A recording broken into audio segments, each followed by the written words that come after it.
The door didn't slam. That's what made it worse. It closed softly, with a muted click, the kind of sound meant to keep conversations inside a room. The bank officer didn't sit down after that. He stayed standing, one hand gripping the edge of the conference table, the other holding a thin gray folder like it might bite him if he let go. His badge read Evan Brooks, Estate Services, but he didn't introduce himself. He cleared his throat instead, twice. "There's an audio record attached to your father's trust," he said finally, voice low, eyes not quite meeting mine. "And based on that recording, your inheritance has been temporarily reassigned." For a second, I thought I'd misheard him.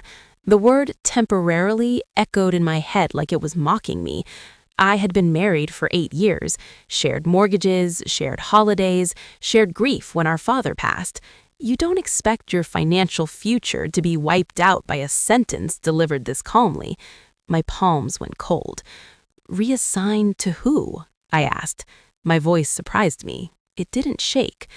Evan exhaled through his nose. "There's your brother initiated the claim." No explanation followed, no comfort, just the sound of a folder being placed on the table between us, slow and deliberate. My name was on the label. Under it, my brother's. Same last name, same father, different outcomes. I didn't ask about the money yet. I didn't ask about timelines or appeals. I just sat there, staring at the grain of the table, thinking about how strange it was that a marriage certificate felt permanent, but blood apparently didn't. The office smelled like printer toner and burnt coffee. Somewhere outside the door, someone laughed. It felt obscene. "We'll need to pause all distributions," Evan continued, softer now, like he was talking to someone recovering from surgery, "until the recording is formally reviewed." "What recording?" I asked. That's when he finally looked at me, and the look on his face told me everything before he said another word. The drive home blurred into traffic lights and half-remembered turns.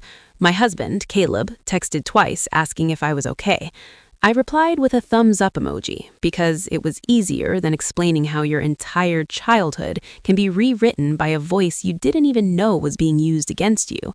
When I got home, he was at the kitchen table, laptop open, sleeves rolled up like he was gearing up to fix something.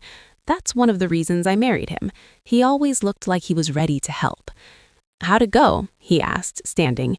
"They froze it," I said, setting my bag down carefully. "The inheritance." His brows pulled together. "That doesn't make sense. Your dad was clear." So was I, or at least I thought I was. That night, I didn't sleep. I kept replaying the last year of my father's life in my head, like I was scrubbing footage for clues. The holidays where my brother Ryan insisted on handling the finances, the way he volunteered to simplify things when Dad got tired, the jokes about how I was lucky I married someone stable so I wouldn't need to worry about money. At the time, it sounded like concern. Now, it felt like strategy. Ryan had always been good at that, making control sound like care. A week before Dad passed, there had been a family dinner. Caleb and I arrived late, traffic a mess, the kind of night where you apologize twice even though it wasn't your fault. Ryan was already there, seated beside Dad, hand resting casually on the back of his chair. They were laughing about something, heads close together like co-conspirators. "You missed it," Ryan said, grinning at me. "Dad was just saying how he wants things clean. No drama." Dad smiled at me, tired but warm. "I just want you kids taken care of," he said. I believed him. I always had. After dinner, Ryan pulled me aside in the hallway. "Hey, don't stress about the legal stuff," he said lightly. "I've got it handled. You've got enough on your plate with married life and all." Married life. As if my marriage somehow disqualified me from being my father's daughter. Looking back, there were other moments, smaller, easier to ignore. Ryan asking where our important documents were stored. Ryan offering to scan everything so it's backed up. Ryan suggesting Dad record some of his wishes, just in case, because hospitals lose paperwork all the time. I remembered that last one clearly now. We were alone in Dad's study, the afternoon light slanting through the blinds. Dad looked frail, but his mind was sharp. He asked me to sit. "Ryan says I should say a few things out loud," he told me, "so nobody twists my words later." I laughed then. Who would do that? Dad hadn't laughed back. The recording had been my idea, my phone, my hand pressing the button. I remember setting it down between us, the red dot blinking patiently. I remembered Dad's voice, calm, measured, entirely his. I remember thinking it was just a precaution. I also remember Ryan wasn't in the room. At 2 in the morning, I got up and opened the old laptop we'd kept in the closet, the one we used for backups. Caleb woke and asked what I was doing. "I'm just checking something," I said. He didn't push. That's another reason I married him. The folder structure was exactly how I'd left it. Dates, labels, one audio file. My chest tightened when I saw the name. I didn't open it yet. The next day, Evan from the bank called. "Just to be clear," he said, professional again, "your brother's attorney claims the recording shows your father intended to leave full control to him." "That's not what it says," I replied, before I could stop myself. There was a pause. "Have you heard it recently?" "Yes," I said. That part was a lie, but I knew my father, and I knew my brother didn't listen as well as he thought he did. After I hung up, I finally pressed play. Dad's voice filled the room, steady, measured. He talked about responsibility, about fairness, about not letting anyone, no matter how close, override written agreements. He talked about timing, about conditions, about how recordings were not permissions, only confirmations. By the time it ended, my hands were shaking, not with fear, but with clarity. Ryan hadn't stolen my inheritance with force. He'd done it with confidence, with the assumption that I wouldn't check, that marriage had softened me, that I'd let it go to keep the peace. He was wrong. That evening, I emailed Evan. One sentence. I'd like the recording reviewed in full alongside the original trust documents with counsel present. I didn't add emotion. I didn't add threats. I just let the system do what it was designed to do. The house felt quieter after the funeral. Not the peaceful kind of quiet, but the kind that presses against your ears and makes every small sound feel suspicious. Even the refrigerator hum sounded louder than it should have, like it was trying to fill a space no one else wanted to acknowledge. Grief didn't make things blurry the way people warned me it would. If anything, it sharpened everything. I noticed details I might have ignored before, the way shadows settled into corners, the way conversations stopped the moment I entered a room. I noticed it the first night my brother Ryan stayed back after everyone else left, sitting at the dining table with Dad's old file box open like he'd earned the right to it. The box was scuffed on one side, a small crack near the handle from the day Dad dropped it carrying it up the stairs. Ryan ran his fingers over the folders inside, not hurried, not hesitant, comfortable, possessive. He smiled when he saw me watching, that same soft, reassuring smile he'd always used when we were kids, and he'd already decided how things were going to go. It was the smile he wore when he chose the movie, when he spoke to teachers for both of us, when he told me what Dad meant instead of asking what I thought. He said Dad wanted everything simple, no mess, no stress, especially for me. He kept saying my name like it was something fragile. I nodded, because that's what I'd been doing a lot lately. Nodding, letting silence carry conversations I didn't have the energy to correct. Letting people assume I was still too raw, too emotional, too distracted by loss to notice patterns forming around me. But grief has a way of teaching you what matters fast. A week later, the estate meeting happened in a beige office that smelled faintly like burnt coffee and toner, the kind of office designed to feel neutral, as if neutrality itself could keep things fair. The attorney spoke mostly to Ryan. Words like restructuring and temporary authority floated across the table, while I stared at a framed photo of a sailboat on the wall and tried to track what wasn't being said. Ryan answered confidently, too confidently. He leaned back in his chair, one arm draped casually over the armrest, like he'd been waiting for this moment. When the attorney paused, he filled the space without hesitation. I wasn't invited into the conversation so much as positioned beside it. Ryan said it was all handled, that Dad trusted him more with numbers, that I didn't need to worry about money right now. That line stuck with me. It sounded kind, protective even, but it landed like a door closing quietly, deliberately, behind me. Over the next few days, the same phrases followed me everywhere, from relatives who suddenly spoke slower when addressing me, from a family friend who'd known us since childhood, but now stood a little closer to Ryan during conversations. "It's already handled. You were emotional back then. This is for the best." They weren't cruel. That's what made it effective. Meanwhile, small things didn't add up. Statements arrived late or not at all. When they did arrive, the envelopes felt thinner than I remembered, the paper inside warm from the printer like it had been rushed. A trust document I asked to see had dates that didn't line up with when Dad had been hospitalized. The margins were slightly different, the font spacing inconsistent. Tiny things, but once you see them, you can't unsee them. An estate account I remembered clearly from years ago showed a balance that felt off by tens of thousands of dollars. When I finally got a partial printout, my stomach went cold.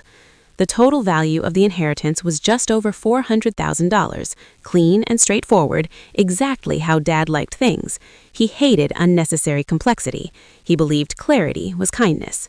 But nearly $90,000 had already been moved out in 2 clean transfers, routed through an account under Ryan's control. I stared at the number longer than I expected to, not because I didn't understand it, but because I did. That money wasn't abstract. It wasn't theoretical. It was the cushion Dad once told me I'd never have to worry about, the buffer he'd quietly built so neither of us would ever feel trapped or dependent. When I asked Ryan about it, casually, like I was just curious, he didn't even flinch. He said it was to cover outstanding expenses, taxes, a short-term loan he'd taken care of to protect the estate. He spoke smoothly, confidently, like he'd rehearsed it in front of a mirror and decided this version sounded most reasonable. That was the moment I stopped asking questions out loud. I started requesting copies instead. I learned how to phrase emails so they sounded harmless, supportive even. I added polite closings, thank you lines. I learned which offices responded faster and which assistants preferred phone calls over written requests. I learned to wait an extra day before following up, to seem patient instead of persistent. At night, alone in my apartment, I spread papers across the table and listened to the soft whir of my printer as it worked through documents one page at a time. I compared fonts, spacing, signature pressure. I noticed how one beneficiary clause was missing entirely, replaced with language that gave discretionary power to the executor. I noticed how Gad's signature appeared on a page I knew he hadn't seen that late in his illness. For the first time, doubt crept in. Not about what I was seeing, but about what would happen if I was wrong, if the recording held weight, if the family closed ranks completely, if Ryan decided to stop being polite. I didn't tell anyone I was afraid. I just kept going. And then, like a memory surfacing through water, I remembered the afternoon Dad had asked me to record him on my phone. It hadn't felt dramatic at the time. He was tired, resting on the couch, the TV muted. He said he wanted to make sure his instructions were clear, that no one could twist his words later. I laughed and told him he was paranoid. He smiled and said, "Humor me." That memory sat quietly with me as Ryan filed a formal claim to solidify his control. The move was clean, procedural, and confident, the kind of move someone makes when they believe the ground beneath them is solid. It triggered a compliance review he clearly hadn't anticipated. I didn't confront him. I didn't warn him. I forwarded one calm email to the estate attorney, attaching a file I'd kept backed up in 3 places, and waited. The shift wasn't immediate. For a few days, Ryan acted like nothing had changed. Same tone, same reassurances, same careful politeness. Then his messages grew longer, less relaxed. He called more often, asking what I knew, what I'd sent. His voice stayed friendly, but there was a tightness underneath it now, like someone holding their breath too long. The family friend stopped checking in altogether. The attorney called me instead of him. She didn't raise her voice or make promises. Her tone changed in small, precise ways. She said the recording altered the hierarchy of authority. She said a full audit was now unavoidable. I sat on my couch, phone warm in my hand, and felt something loosen in my chest. Not relief, not victory, clarity. For the first time since Dad died, the ground under my feet felt solid again. I wasn't fighting my brother. I was letting the system do what it was designed to do. One document, one recording, one quiet step at a time. He filed the claim on a Tuesday morning. I remember because the email timestamp said 9:12 a.m., and I was sitting in my car outside a grocery store. engine off, phone balanced on the steering wheel. The subject line was neutral, almost polite. Notice of formal estate claim. I didn't open it right away. I already knew what it meant. My brother, Ryan, had finally decided to make it official. He thought he was stepping into control. What he was actually doing was stepping on a wire he didn't know I'd laid weeks earlier. I let the email sit unopened while I walked inside, picked up milk, apples, and a loaf of bread. Ordinary stuff. That was the pattern by then. Keep life boring while everything underneath shifted. When I got back into the car, I opened the email, skimmed the legal phrasing, and felt nothing spike. No panic, no anger, just confirmation. He'd filed as primary executor and sole financial decision-maker, citing a recorded instruction from our father that he believed granted him that authority. He still hadn't listened carefully enough. The recording lived on my phone, backed up twice, labeled with a date and nothing else. My dad had asked me to record it late one evening, about 3 months before he passed. We were sitting at his kitchen table, paperwork spread out but untouched. He wasn't emotional. He wasn't sick enough yet to be dramatic. He just said, very casually, "Hey, can you turn your voice memo on for a second?" I'd laughed and asked why. He said, "Because people forget what was actually said." Then he leaned back and spoke like he was explaining a grocery list. He talked about the trust, about temporary authority versus permanent control, about conditions that would activate audits if funds moved before final review. He named Ryan. He named me. He was clear, clean, almost boring. At the time, I didn't realize how rare that tone would become. After the funeral, Ryan kept things smooth on the surface. He used phrases like handled, streamlined, already approved. When I asked for copies, he said the attorney had them. When I asked which attorney, he said it didn't matter. A cousin, Melissa, backed him up at first. She told me I should be grateful someone was taking the stress. Then she stopped replying altogether. I didn't chase her. People like that fade out when paperwork starts asking questions. I forwarded Ryan's claim email to Laura Bennett, the estate attorney I'd quietly retained 2 weeks earlier. She didn't call me immediately. That was her style. She reviewed first. When she finally did call, her voice was steady, almost impressed. She asked me to send the recording, not a transcript, the file itself. I sent it while standing in my kitchen, phone plugged in, hands steady. 10 minutes later, she emailed back one sentence. "This changes the entire control hierarchy." No exclamation point, no congratulations, just fact. Ryan thought the recording worked in his favor because he'd heard only the first part, the section where Dad talked about trusting him with logistics. He'd stopped listening before the conditions, before the triggers, before the part where Dad specified that any early movement of funds without dual acknowledgement would void temporary authority and initiate a compliance review. Ryan had been so sure of himself that he never questioned the rest. The days after he filed the claim were quiet, too quiet. No calls from him, no texts. I knew what that meant. He was confident. When the audit notice went out, it didn't come from me. It came from the Trust Administration Office, automatically triggered by the claim combined with the transaction history. That was another thing Dad had planned. Systems don't argue. They just respond.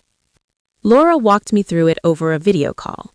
She explained how the recording, once logged officially, reframed every document Ryan had signed, how his authority was conditional, not absolute, how the money he'd already moved, just over $400,000, now fell under unauthorized distribution. She didn't sound excited. She sounded methodical. She said, "We wait." Ryan finally called that night. His tone had shifted. Less charm, more edge. He asked why there was an audit. I told him I wasn't sure. I said maybe it was routine. I let the silence stretch. He filled it with accusations that never quite landed. He said I was making things difficult. I said I was just following the process. He hung up first. I didn't play the recording again. I didn't need to. It had already done its job, by existing, by being clear, by being calm. When Laura emailed me the next morning, she told me the review was underway and that Ryan's claim had effectively frozen his access. She added one more line almost as an afterthought. "You handled this the right way." I closed my laptop and sat there for a while, listening to the quiet of my apartment. No victory rush, no satisfaction spike, just a sense that the ground had stopped shifting under my feet. If you've ever wondered whether small, unremarkable moments can protect you later, this is one of them.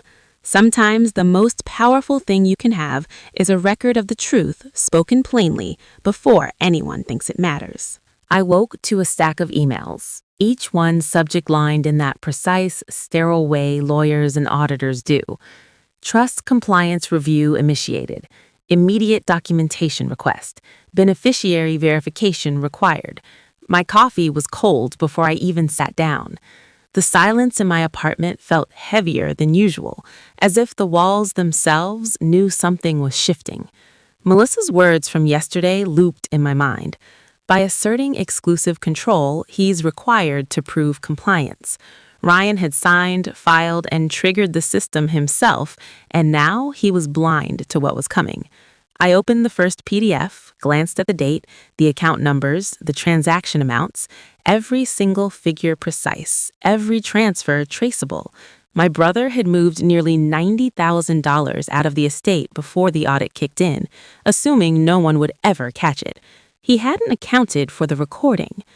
I began a timeline, methodically, like I had done with emails before. Every signature, every wire transfer, every authorization request went into a spreadsheet I built over months. I noted discrepancies, dates that didn't line up, missing initials, clauses ignored. The pattern wasn't random. It was arrogance meeting procedural loopholes, and it was about to implode on him.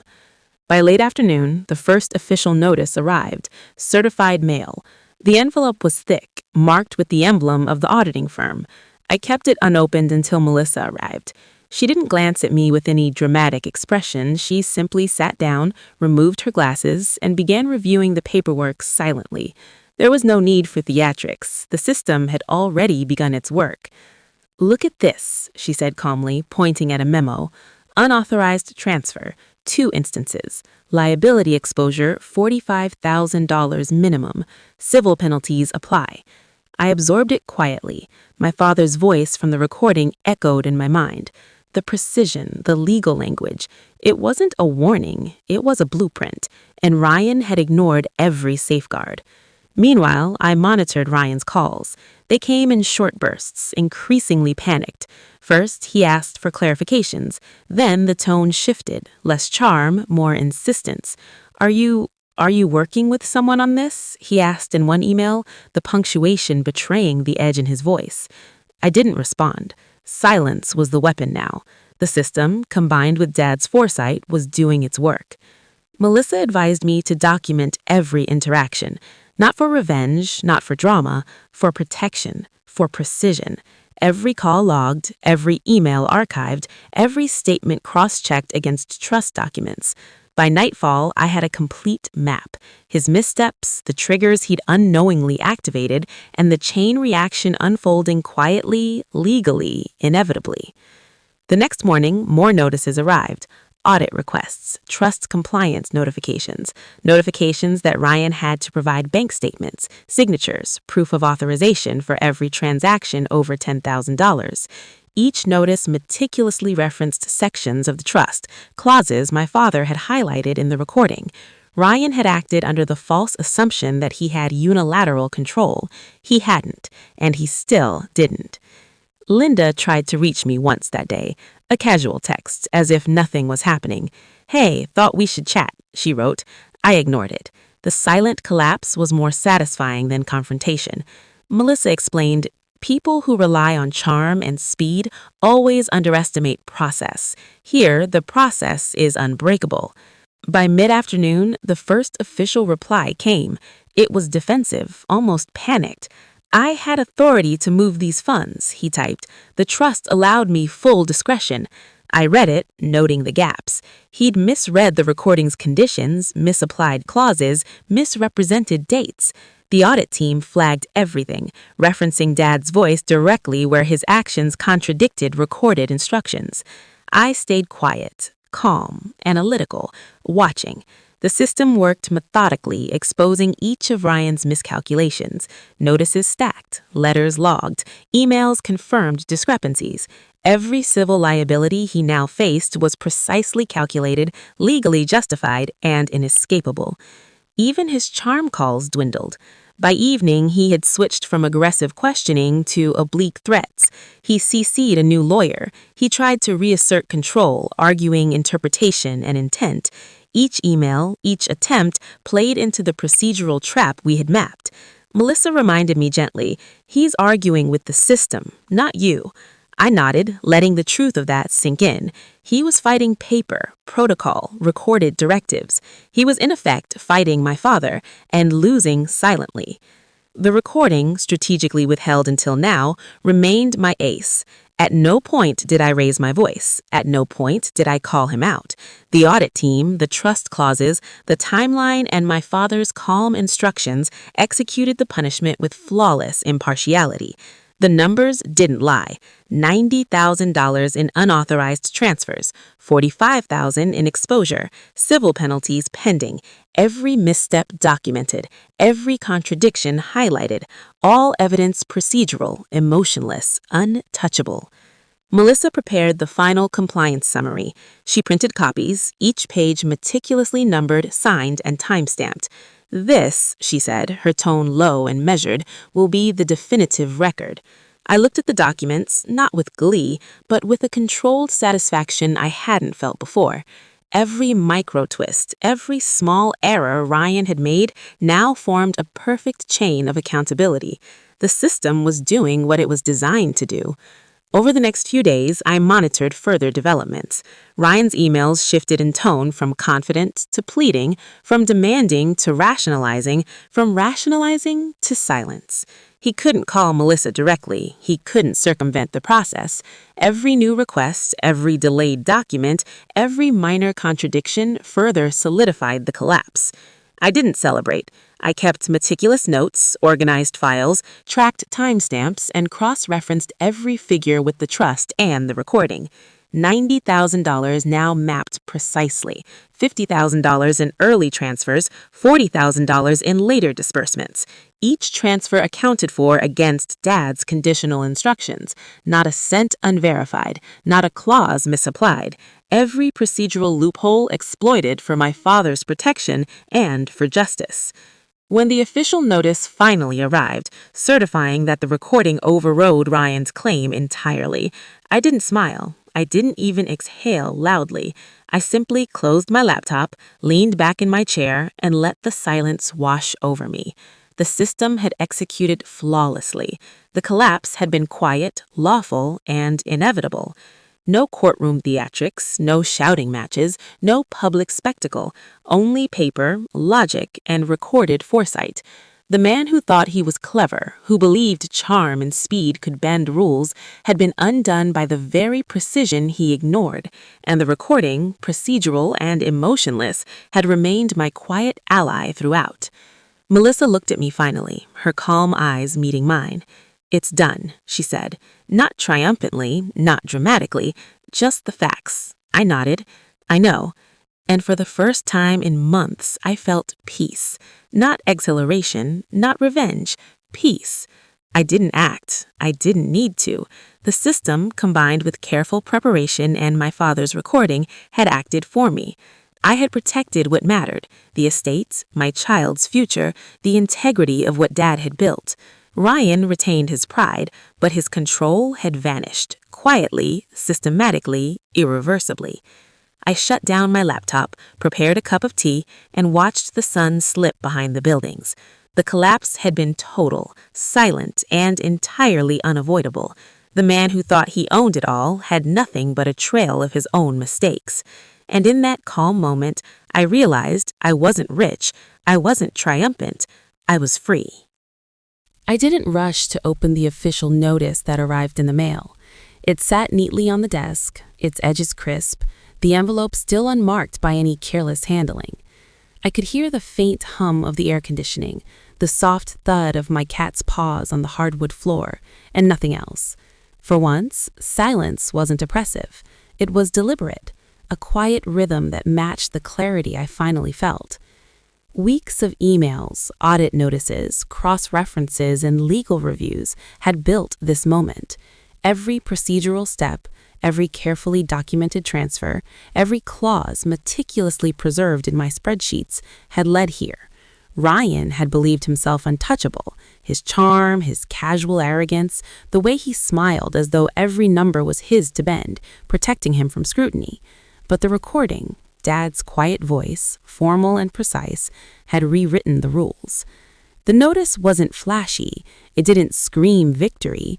It simply stated, the conditions of the recording superseded any subsequent claims. The funds in question were to be reallocated in accordance with the original trust, and Ryan's access was legally overridden. Liability, penalties, and civil consequences were all noted in clear, unemotional language. It was final. I traced the edges of the paper, feeling the slight ridges from the embossing of the official seal. There was no satisfaction in gloating. I wasn't going to throw this in Ryan's face, and I wasn't going to parade my victory to anyone. The law had spoken. The system had executed flawlessly. The arrogance that had fueled his confidence was dismantled quietly, methodically, with no dramatic confrontation.